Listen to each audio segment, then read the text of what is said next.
Breaking news, guys. The United States of America have just dropped 14 bunker busters on the nuclear facilities on Iran. Some of these bombs, well, actually all these bombs were built specifically for that bunker, for that mountain. So without further ado, let's just hear what General Kane have to say. What a cool name, huh? At approximately 6:40 p.m. Eastern Standard Time, 2:10 a.m. Iran time, the lead B-2 dropped two GBU-57 massive ordnance penetrator weapons on the first of several aim points at Fordo. As the president stated last night, the remaining bombers then hit their targets as well, with a total of 14 MOPs dropped against two nuclear target areas.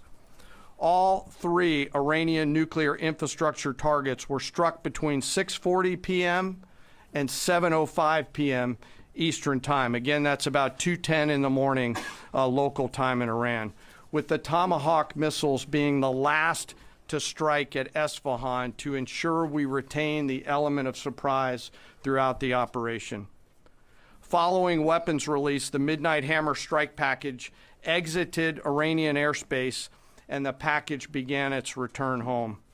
We are unaware of any shots fired at the package on the way out. Iran's fighters did not fly, and it appears that Iran's surface-to-air missile systems did not see us. Throughout the mission, we retained the element of surprise. In total, U.S. forces employed approximately 75 precision-guided weapons during this operation. This included, as the president stated last night, 14 30,000-pound GBU-57 massive ordnance penetrators, marking the first ever operational use of this weapon. I know that battle damage is of great interest. Final battle damage will take some time, but initial battle damage assessments indicate that all three sites sustained extremely severe damage and destruction. More than 125 U.S. aircraft participated in this mission, including B-2 stealth bombers, multiple flights of fourth and fifth generation fighters, dozens and dozens of air refueling tankers, a guided missile submarine, and a full array of intelligence, surveillance, and reconnaissance aircraft, as well as hundreds of maintenance and operational professionals. As the Secretary said, this was the largest B-2 operational strike in U.S. history and the second longest B-2 mission ever flown, exceeded only by those in the days following 9/11. I don't like swearing, so I'm just gonna say it that way. Fluff around, find out. And Iran have definitely fluffed with the wrong people. Now, to those of you who don't know what's the GBU-57 bunker buster, let's show you this video that help illustrate what is this bunker buster. How does the U.S. GBU-57 bunker buster penetrate 60 meters of concrete? It may look like an ordinary bomb, but this 13.6-ton giant is built to destroy underground fortresses. Imagine a B-2 stealth bomber dropping this steel monster from 30,000 meters. It falls so fast that when it hits the ground, it slices through concrete like cutting through tofu. Its warhead isn't ordinary metal.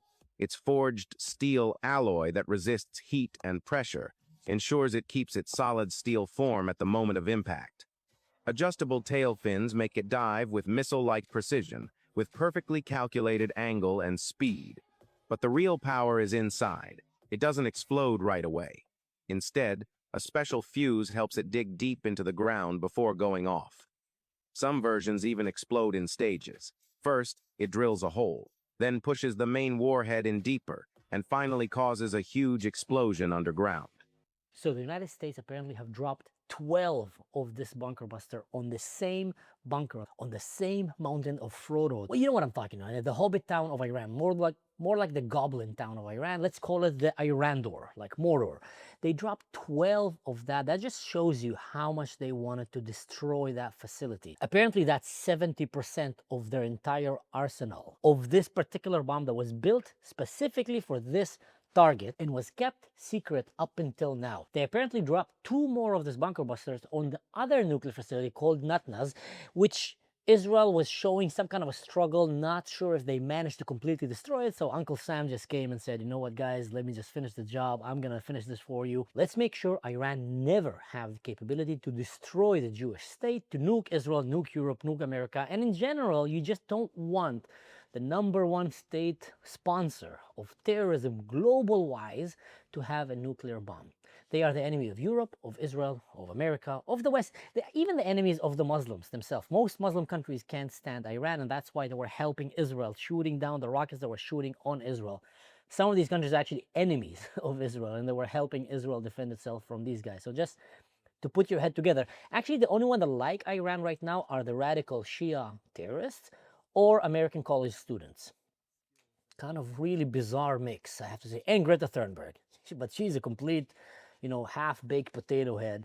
So let's ignore her. But let's just jump in and give you a little bit of information. The night of June 21st to 22nd, 7 US B-2 stealth bombers flew 18 hours from Missouri and struck 3 Iranian nuclear sites: Fordo, Natanz, and Isfahan. So I compiled some of the news sources to help you better understand. You know, some of them are very shady, some of them are, you know, pretty okay. But in general, what kind of a news source today can you trust? So I tried to look through all of them and give you right now the best understanding. So let's jump in and read some details of what happened.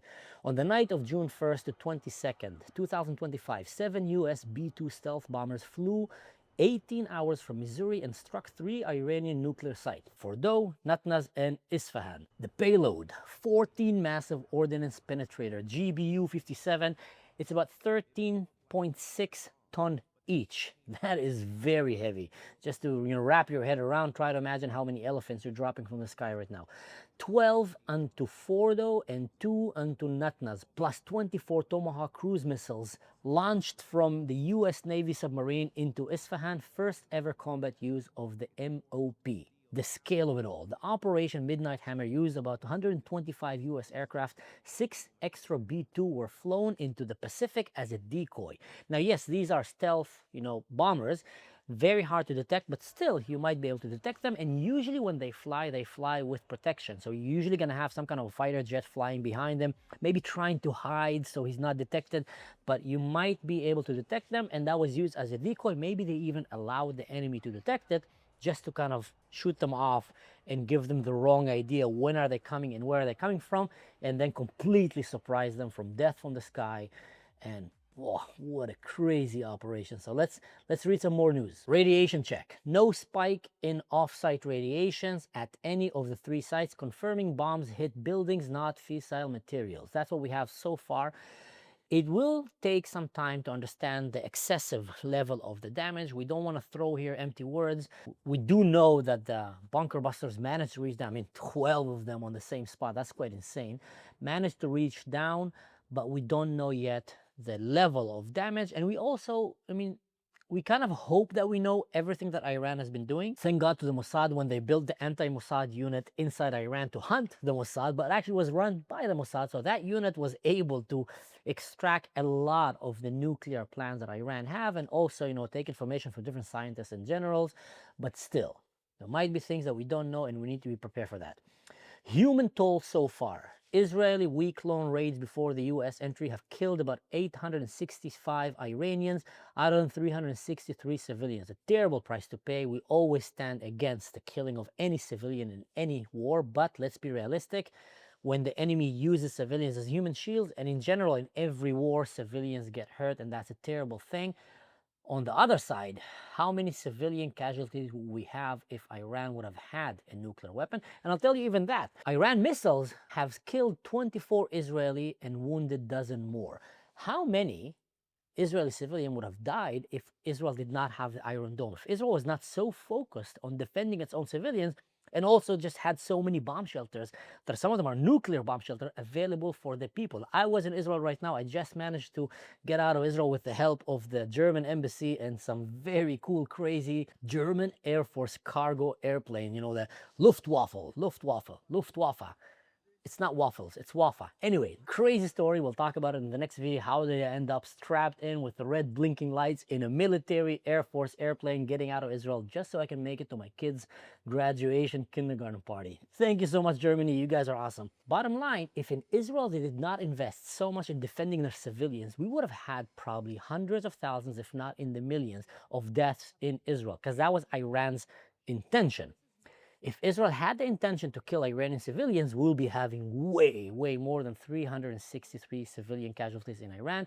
And again, we're saddened by any innocent civilian die in these wars. The Iranian people are not our enemies, and Israel and the United States keep referring that. Iran stance, damage limit already evacuated. Foreign minister warns everlasting consequences. Expect fresh missiles drops and cyber attacks. These guys just don't understand who they're messing with. Like literally, they say that Israel did in 4 hours what Russia have not been able to do in 3 years when fighting Ukraine. Israel literally managed to destroy their military capabilities in 4 hours, and then Uncle Sam came with the big guns and took care of the rest. And these idiots, they just keep trying to destroy Israel. They're so fixated on killing the Jews that they don't care about their people or their country. That's why I really hope that this regime is going to be taken over, pushed down the cliff, and someone else better can come and save that nation. Political split in Washington. The Republicans hail a decisive blow. The Democrats cry and say that we should have not entered that war. What is it with the Democrats and their support to radical jihadists who want to have a nuke and keep saying they want to nuke America and nuke Israel? What is it with these guys? I don't know, blows my mind. But I'm pretty sure it's not all Democrats. That's why Donald Trump was elected this election, because a lot of the people that were in the middle or in the Democrat Party kind of realized that these guys of Kamala and what's his name, Sleepy Joe, have just completely lost their mind, which make you think how lucky we are right now that it's Trump in power in the US and not one of these weak sorority girl or a senile old man that is just a puppet behind the screen. How lucky we are that Israel right now and America joined forces to go and stop that evil. People might even say that today Israel and America have saved the world, literally. And what is Europe doing? As always, being weak and just saying, let's call for a ceasefire. Guys, don't call for a ceasefire when your enemy is on his knees. That is not the right thing to do, because then you're going to ensure that more people will die in the future. When he's down like this, finish the job. That's what I at least think. Don't wait right now for them to rebuild their arsenal and keep trying to go and kill, and in general, keep oppressing the people of Iran. Terrible idea. I hope they don't listen to the Europeans or the Democrats. A little bit about what's happening here also. B-2 Spirit stealth bombers, actual strike package, 7 aircraft. Pentagon briefing called the largest B-2 operation strike in U.S. history. The GBU-57 massive ordnance penetration bunker buster. 14 bombs were used. Same 2 sources say that Spirit released 12 MOPs on Fordo and 2 on Natnaz for a total of 14. Like I said, that's about 70% of the entire arsenal of the U.S. of these bombs. So they literally built it for that and used almost all of them for that. And in some way also gave a very good reminder to all the bad guys in the world. Be careful, guys, you don't want to miss. Not with Israel, not with America. 6 additional B-2 flew towards the Pacific as a decoy. We talked about that, but never entered Iranian airspace.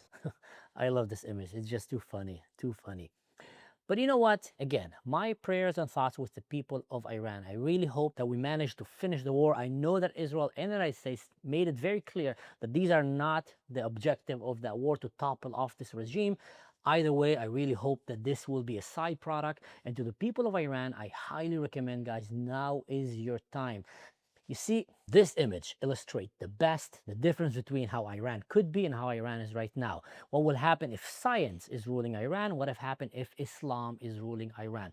Very big difference, especially if it's Shia radical Islam, like Mr. Brown Pants Ayatollahs and his goons. Israel already took care of most of his goons, completely eliminated them, leaving them more fragile as ever before. And if now this moment will not be seized by the people of Iran, then guys, I don't know what's going to happen next, and when will you have such a great opportunity? Again, that's my advice for the free people of Iran. My heart cries for them, and I pray that you find better days, and that one day we can go and visit Iran, and they can come and visit Israel, and anywhere around the world, and you can have beautiful future of science, innovation, peace, culture, art together, and not just dress women like they're some kind of a dumpster garbage bins, and just not allow them to show anything of themselves. And in general, hanging out people, plucking the eyes of women because they dare to criticize the government, flocking women just because they dare to show their hair. That's what happened when you let a bunch of radical, pervert, religious weirdos take over a country and kidnap it and make it their own states. We saw that in Lebanon, we saw that in Syria, we saw that in Iraq and Afghanistan, and we're seeing it in Iran on steroids.